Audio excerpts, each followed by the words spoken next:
जोरात बोला जय री।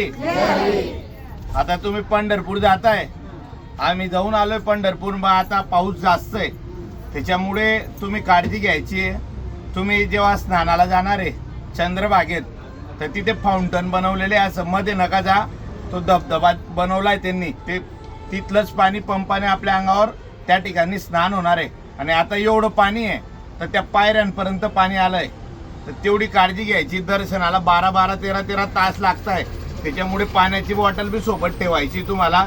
आणि तिथे काही अडचण आली तर मुकेश भाऊंचा नंबर आहे, माझा नंबर आहे, तिथे आपली टीम आहे पंढरपूरला, ती टीम तुम्हाला मदत करेल। आपली पाणी पुरवठ्याची डिपार्टमेंटची वैयक्तिक मित्र परिवार आहे, कारण मी 4-5 वर्षापासून जातोय, त्याच्यामुळे तुम्हाला काही अडचण आली सांगा।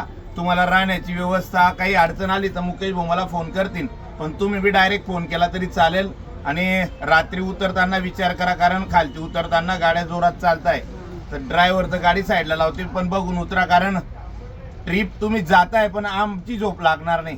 गाडी सुखरूप जाईन का नाही, आज तुम्ही पोहोचणारले का नाही, तुम्ही कुठे पोहोचले, म्हणजे रात्रभर आम्हाला ते टेन्शन आहे, गाडी कुठे पोहोचली काय पोहोचली।